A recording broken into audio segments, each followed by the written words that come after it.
Buongiorno everyone, and welcome back to Lineup Predictions.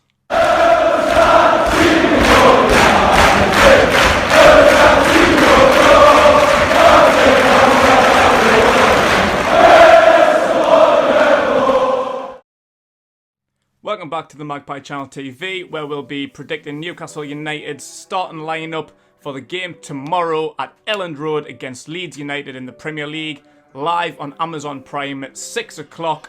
A clash 12th versus 14th. As you might have noticed, I didn't do a lineup prediction for the game the other day against West Brom, as we've just come back from the training ground being locked down. Pretty much most of the squads had the virus, unfortunately, but Brucey played his cards pretty close to his chest. He didn't tell who was in, who was out, who was ill, who was injured, what was going on. So I thought it would be unfair to make a lineup prediction because I don't know who was in. I don't think anyone knew who was in. I think there was about 4, maybe 5 pictured in training that were pretty certain would have played. I think Elliot Anderson was almost a dead cert to be in the squad, and he also missed out on the under-23s game the night before. But he wasn't. So it's a good job I didn't do it. I want to try and get these as accurately as possible. I want to know who's in the squad, who's almost certainly at least going to be in the squad. I might not get them right every time. Maybe on the bench, maybe not. But yeah, I want to try and make it as accurate as possible. So I bottled it. I'm a bottle job. I'm Tottenham Hotspur. I bottled it. But we're back now. I've got a pretty rough idea, although Brucey says he will be rotating. Before we go any further, I just want to set another like target. On the last video, I set 125, and you guys absolutely smashed that. I think we're way over 150 now. I haven't checked, but we hit 125 in a few hours, so thank you very much for that one. Usually these videos go out a little bit in advance because we usually play on Sundays recently, or I've getting almost 48 hours to get the video out, to get the views up, get the likes up, etc. But with the last one I did, where there was less than 24 hours notice, we didn't hit the like target, whereas this one will probably be going out around about 24, a little bit less than 24 hours before the game. So we'll knock it down a little bit, and I'll just set a triple figure target of 100 likes. Smash that button, as well as the subscription button. We want to try and hit the 10k milestone as soon as possible, really. It may not happen before New Year, but still, it's the figure that we want, the double figure subscription, so like and subscribe. Back into the team news then, and Brucey did say that there was a bit of fatigue coming into the game. Obviously, as I just mentioned, a lot of the players were out, a lot of them were very, very ill over the last couple of weeks. Not a lot of time to train. I think they only went back into train on Wednesday, so they only had 3 days training before the West Brom game. Some of them have come back into this one for the Leeds game tomorrow night, but again, not a long time. But some of those that, it's like obviously coronavirus damages the respiratory system, so those that are injured, you can't expect to just chuck in and play 90 minutes in a highly competitive league fixture. So we do need to be very careful, and it is an awful, awful time to contract something like this. The winter period, the Christmas schedule. We struggled with this last year. I remember around about Christmas, New Year time. We struggled a lot with fatigue, squad rotation, a lot of players getting injured. Jetro Willems as well, the fullbacks were so short on numbers coming into around about this time last year. So for them to get a respiratory disease, it's not perfect. Like coming up in before New Year, which is only two and a bit weeks away, we've got 4 more league games after the Leeds game. Fulham, Manchester City and Liverpool are coming up between the Leeds game and New Year, as well as a big clash against Leicester on the 2nd of January. So a couple back into the team then from the game on Saturday. Federico Fernandez, Iron Man. Of course he's okay. He's always okay, Federico Fernandez. He's recovered from coronavirus. He's put forward a negative test. So he's been back in training for the last day or 2. Brucey says he'll come back into the reckoning, but is it too early to chuck him in the starting lineup? Only time will tell. Another one who's back from injury, not coronavirus, is Ryan Fraser. Yes! We've been looking forward to Ryan Fraser coming back for ages. That injury he picked up was awful timing because he was just starting to get a little bit of form. He was gradually starting to get back into the team because he hadn't played a lot of games throughout this year, really. I think pretty much since we first went into lockdown, what seems like about 3 years ago. Yeah, Fraser's been struggling with fitness, picked up a couple more injuries along the way, but he's back now, fully fit and ready to go. Brucey says he will be involved, probably from the bench, though I don't expect to see him start. I think Keith Downey reported that he will be benched, which is fully understandable.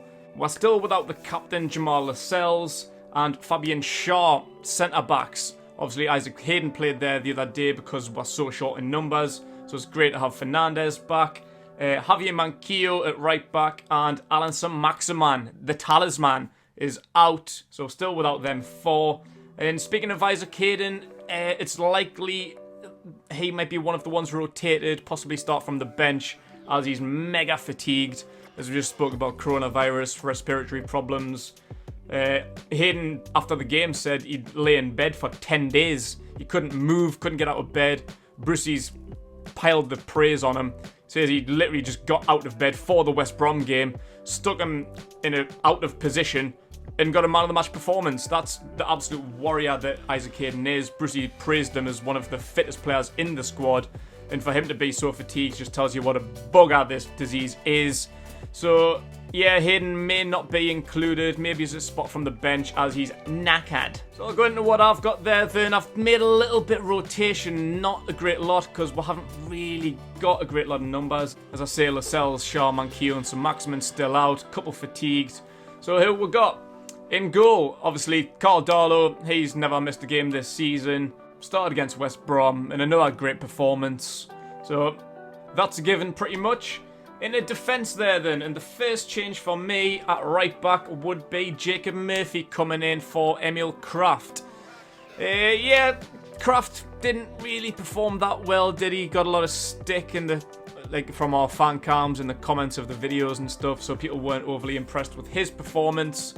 With Manquillo still being out and DeAndre Yedlin not really in the squad anymore. It's looking like it's been looking like he's been on his way out for months, but he got on the other day. He was a surprise inclusion on the bench, and even more a surprise, he got on for the last 5-10 minutes or something.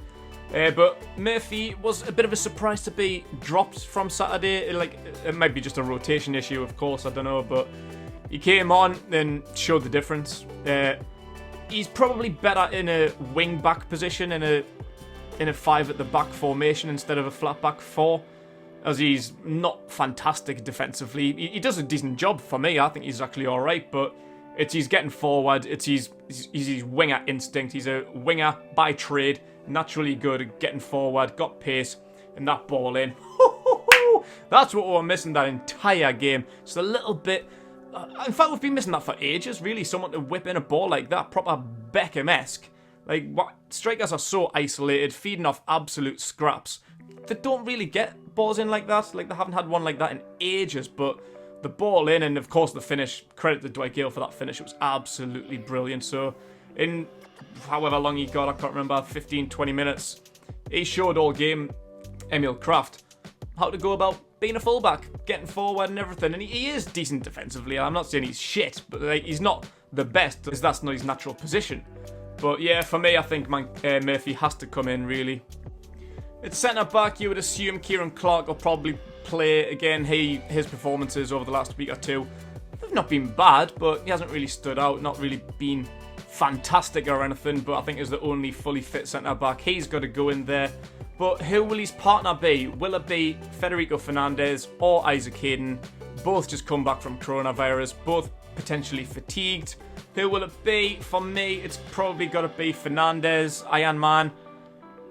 Yeah, I think Hayden will be on the bench, so that's a spoiler coming up to centre mid. But yeah, I think Fernandez has got to come in. If Hayden's knackered, there's no good in playing in any position.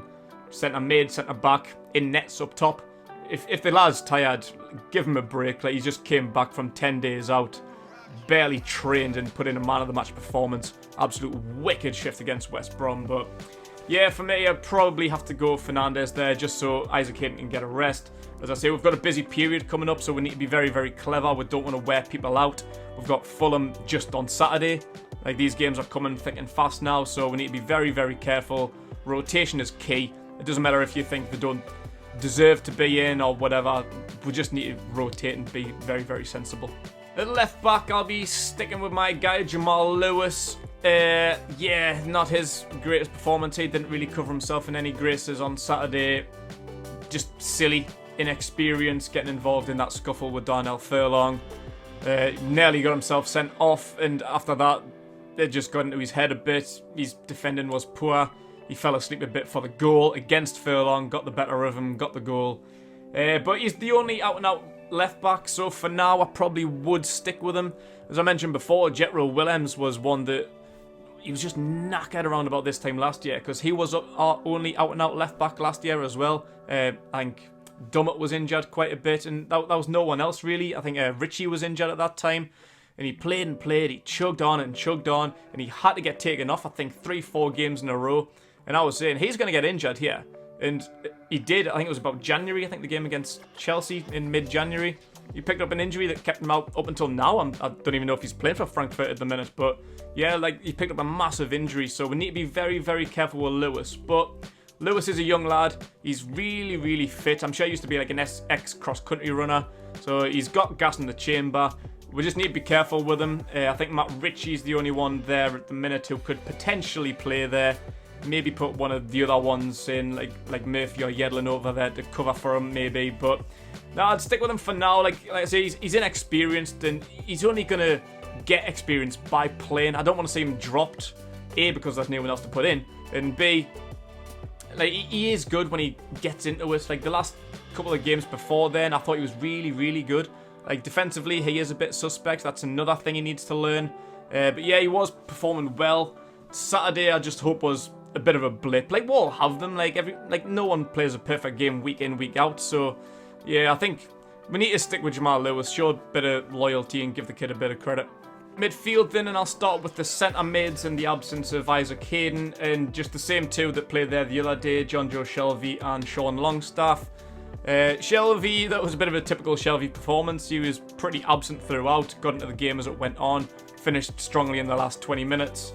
And Sean Longstaff was a bit absent again, really, throughout. Not really the best of performances, but if Sean doesn't play, it may have to be Jeff Hendrick, which I don't want to see. Matty Longstaff would be a better option, but we'll go into the subs in a bit. But I see an exclusion for Matty just because it's just basically what Bruce does. Matty's been excluded quite a bit lately. Hendrick's like the golden boy, but thankfully being dropped for the last few games.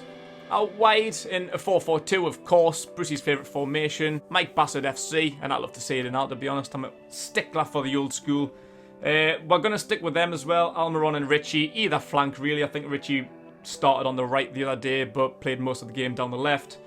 Yeah, that's a tough one. I think one of them may be rested. If we're going to get into Dwight Gale in a second. What do we do with Joe Linton? He's been coming into his own a bit lately, got 2 assists and a goal in his last couple games. I think his head was turned similar to Jamal Lewis. There was a moment in the game against West Brom where he switched. I thought he started quite brightly the first 25-30 minutes. I thought he played really, really well. Got that assist for Almiron in the first 19 seconds. But it was that miss, that just instinct of not being a striker. Like, we know he's not a striker. He's not clinical in front of goal. He had a golden opportunity to score. And from there, his head was down in the ground. Flamingo settings, he just never really got back into the game after that, which is a bit of a shame. But potentially, Gale might go up front. I think he's deserved it. He's earned it after the cameo, basically, 20-25 minutes against West Brom. Had a header cleared off the line in the first few seconds. I think his first touch to the ball. Great header from a corner. Cleared off the line, beat the keeper, all ends up. Unfortunately, there was a man on the line to clear it. So Gale may go up front with Joey on the left, preferably, not the fucking right. And a rest for either one of Almiron or Richie, just in the name of squad rotation. Whichever one's the most fatigued, drop them. Whoever's the fittest, give them a start. Maybe Joey on the left. I don't really know, but I'm going to stick with it the way it is, as well as the strikers up top. Joelinton and partner Wilson. I think they do work well together. I think they've got a good dynamic going. They just need to play more to round it off, really. I think they really do link up well together. I think they're a perfect combination. Obviously, just Joelinton needs to be a bit more clinical in front of goal, which would leave Gale to be another super sub. As I say, with the games coming up in the name of rotation, I think we should start with this for now. Bring Gale on again with half an hour to spare. And maybe, if he performs well again, look at starting him against Fulham. There's no need to rush players in. We just need to be very, very careful over these next few weeks. So that's the way I would start it. If there is a bit of rotation there, if Joe Linton plays out wide or Gale comes in, I'd be happy either way. I'm not really that arsed. If it's this lineup, great. If it's a slight rotation with Gale coming in, yeah, I'm happy enough to see that. I'll show you my bench. We've got Dan Langley coming back in. There's been no word about Mark Gillespie. I'm not sure if he's got the virus or he's ill or whatever, but Langley was an unused sub the other day coming in from the under-23s, with Emil Kraft dropping to the bench, DeAndre Yedlin dropping out of the squad if we've got a few more coming back in. Yeah, I've got Yedlin and Matty Longstaff dropping out of the squad with Fernandez and Ryan Fraser coming back in. Yeah, Hayden on the bench, Jeff Hendrick, Ryan Fraser, Dwight Gale and Andy Carroll. So that's my team there then, guys. Let me know what you think. Who would you start? What's your score prediction? I really, really don't know. It's going to be a tough, tough game. Bielsa is a great manager. Will he get the better of Brucey Ball? Probably, especially at home. I think a draw will be a good result. I think it's going to be tough because I think they're a bit suspect at the back. They play great football. Fantastic at pressing, counter-attacks. Great getting forward, but defensively they're not the best. So I see some goals in it. Hopefully it's not a ball draw. But maybe 2-2. I'm going to go for a 2-2. Let me know what you think. Don't forget to like and subscribe. Come back tomorrow night for the live watch along here on the Magpie Channel TV and enjoy yourself.